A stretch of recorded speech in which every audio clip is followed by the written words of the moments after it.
Hi everyone and welcome to Inderes TV. Today I'm here with analyst Atte Riikola. Welcome. Thank you. Now we have an extensive report on WithSecure, and you're the man of the hour, and we've been writing this piece. So let's dig into it.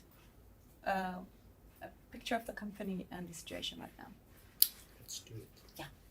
So WithSecure, it's all about cybersecurity, but that could mean approximately, anything to a random walker. So what does the company really do? What do they sell? Yeah. WithSecure nowadays is purely focused on like corporate cybersecurity, mostly like with their software products. So nowadays, roughly 80% of their revenues are coming from the different kind of software. And if you think what kind of products do they have, there's basically like their bread and butter from the long history is like those endpoint protection products. Most of the revenues are still coming from those. So basically, for every company in the history, they were called like anti-virus software. So you can block all of the malware and different kind of security threats with that software. But nowadays we know that if someone or some hacker wants to penetrate into some IT environment, he or she will do it. So nowadays you have to have different kind of software solutions for those targeted attacks, and then we're talking about endpoint detection and response, so you can detect those attacks and fight against those attacks if those happen. So that's other part, and that's like growing area. And the newest area is called exposure management. So of course now we know that everybody's talking about AI. So now when the AI gets in the hands of hackers, so everybody can start scanning different kind of vulnerabilities in the firm's IT system. So, and it will be very fast. So now you have to start to also proactively try to get all of those vulnerabilities or find them in your IT systems and patch them before the hackers spotting before it's too late. So it's always like now. It's always fighting against the hackers, and you have to be faster than the hackers. Different kind of solutions. Yeah. So what's the typical customer? What does it look like? Now in their new strategy, the focus is on the mid-market, which means like companies employing 200 to 2,000 people. There is also lots of smaller customers than that from the history using those endpoint protection solutions. But there is also larger customers, for example, on that consulting business. There's like big banks and that kind of other institutions that are companies' customers. So and they're geographically they're in the Nordics and Europe. Most of the revenues are coming from the let's say Northern Europe. So it's like most of the revenues are coming from Europe, but there is also some business in, for example, in Japan and North America. But Europe is like the main market. Yeah, and this is the market is humongous. It goes without saying that these are products that everyone needs. But I mean, could you say something about the market in the picture? How is it? Every time we talk about cybersecurity, everybody knows that it's a big market. It's been growing very fast in the, let's say, past 20 years. Nowadays it's roughly over $200 billion. So it's a huge market. Lots of opportunities, and from WithSecure's perspective, they're like total addressable market. It's over 20 billion of that. So there's like lots of potential, but and if you think about especially that WithSecure's revenues are a little bit over 100 million, so it's a small player in a very big pond. So it's like the growth is not limited by the size of the size of the market. No, but you kind of have, before going into the case, you kind of have to put the market on the map, kind of, because it's humongous. But we also, I mean, it since we have legislation and we live in the world that we live in, this is also something that attracts competitors. And I mean, there are a lot of competitors as well. I mean, Microsoft, for instance, or am I wrong? Yeah. It's always like when everybody talks about cyber, it's a growing market.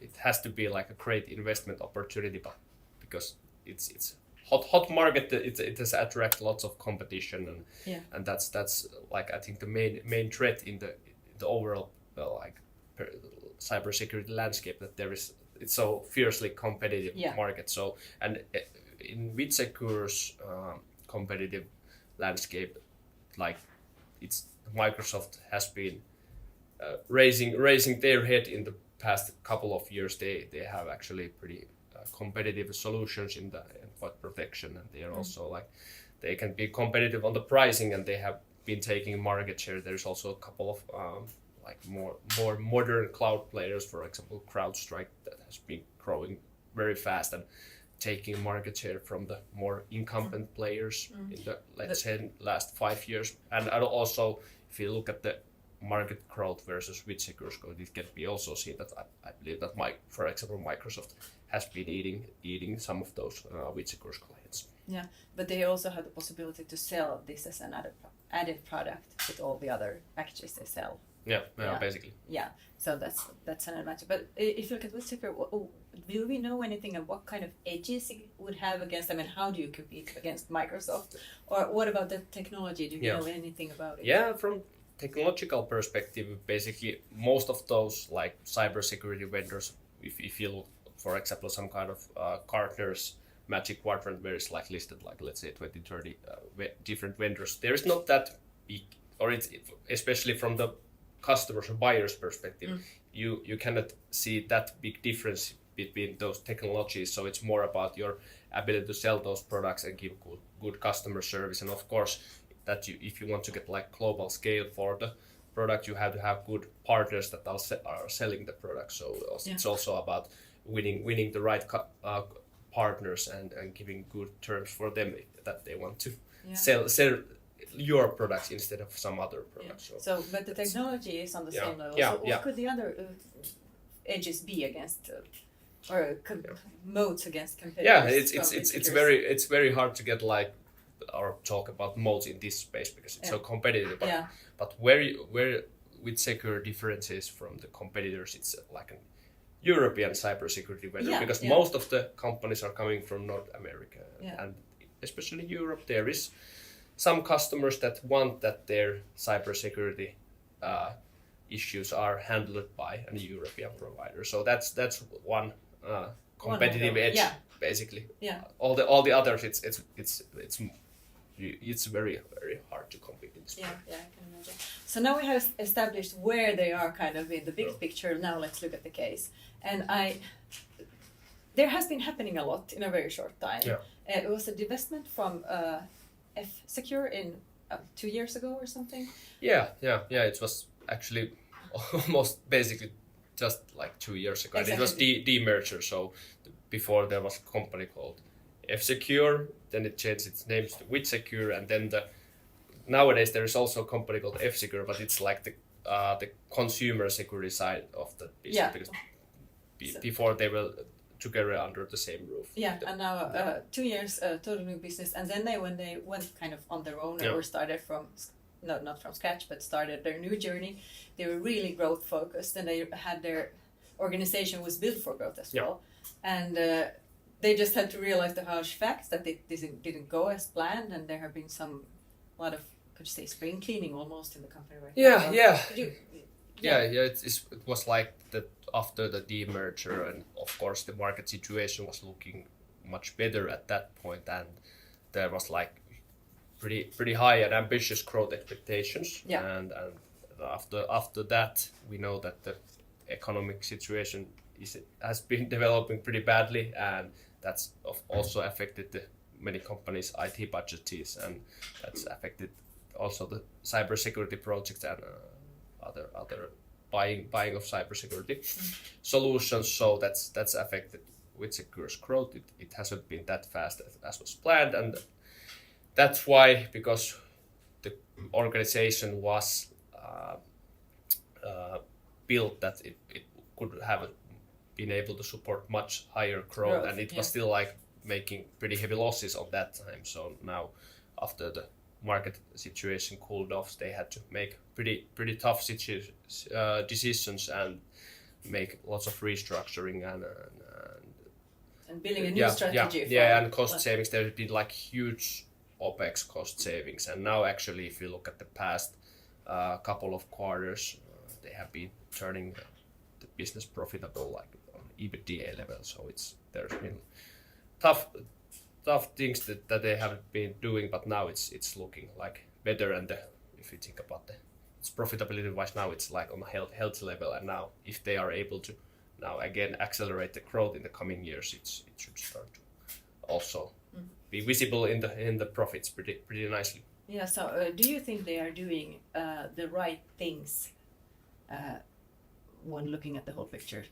Yeah, and I like that they are now focusing even more on that software business, and especially the cloud native software business. So they are heavily focused on that, and also looking to divest the consulting business. So what about that? That's one change to come still. When will this happen?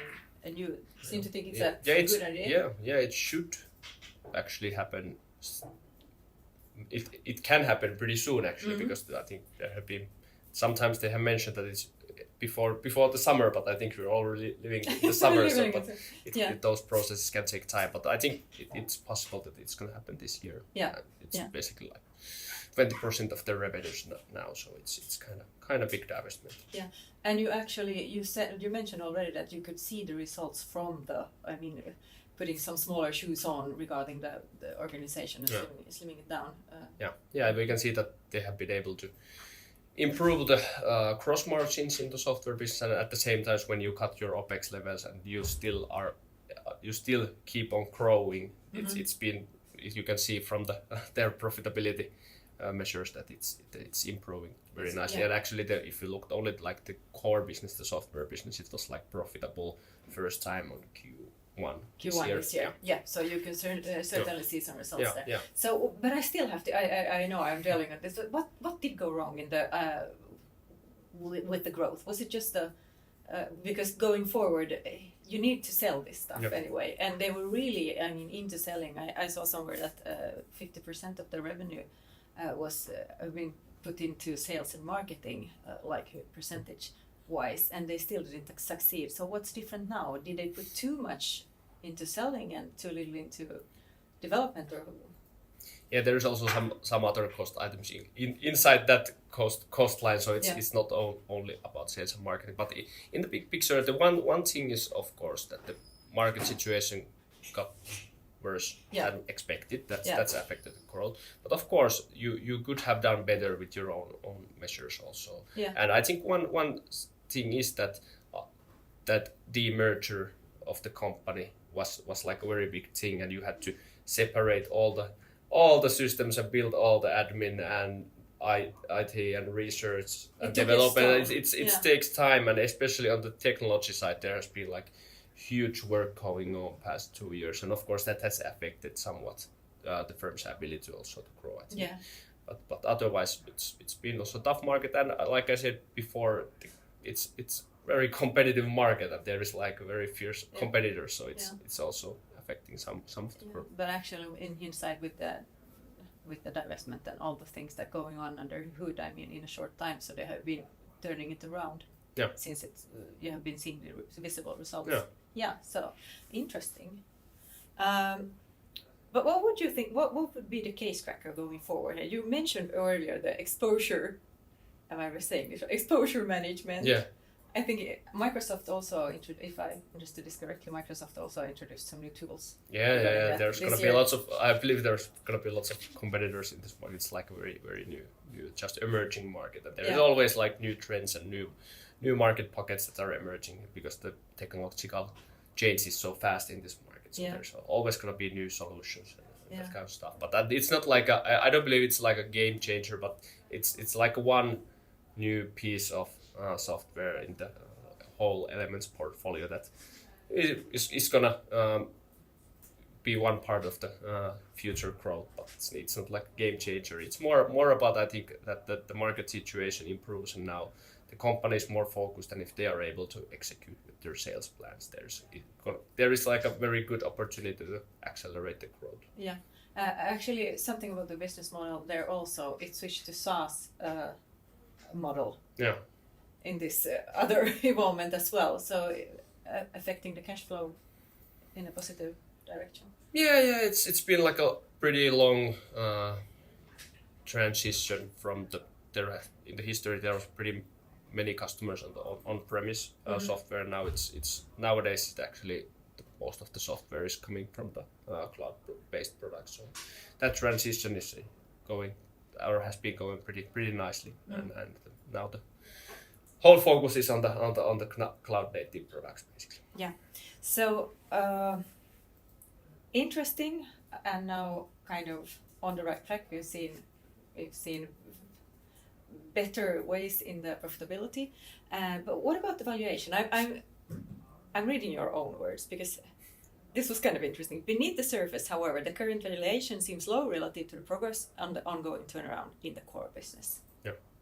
So basically, we know that the core business, if you think about it's software business, your gross margins it's nowadays like 80%, and really now high. it's like turning still profitable, and if they are able to grow it in the future, it's gonna be more profitable due to those high gross margins. And the whole WithSecure nowadays is trading with a little bit over 1x sales. So in relation to that, it looks pretty attractive, because now we know that the turnaround is progressing, and of course. It's been trading for a while with these low multiples, and of course you always need some catalyst. What's gonna make some difference to that situation? But now we can see that in the near future there is gonna be that divestment of that consulting business. That could be one trigger. So then it's even more focused company, and other thing I think is that if the turnaround continues in the coming quarters, I think at some point investors will notice, hey, this is trading actually with very low multiple, and I think there is potential to improve the profitability still pretty much on those current low levels. So that's another trigger. So let's say on the next 2 years, I see this it's very interesting case. But if I look in the long term, like I said, the market is so competitive. That's like a big risks or big risk, and it's like it's hard to say that this. Or I cannot recommend for you that now buy WithSecure and hold it for next 10 years, because the market's changing so fast. It's so competitive. But let's say for the next couple of years, I say they're a very interesting case, because it's like it's pretty straightforward where like how the turnout is progressing, and I also believe that the market situation will improve and the growth will pick up somewhat. So the recommendation right now is? Yeah, we're on accumulate, so not buy, accumulate. That's a slightly different there. Yeah. But thank you so much, Atte, for all these comments, and you can read the report with the link down below. 40+ pages.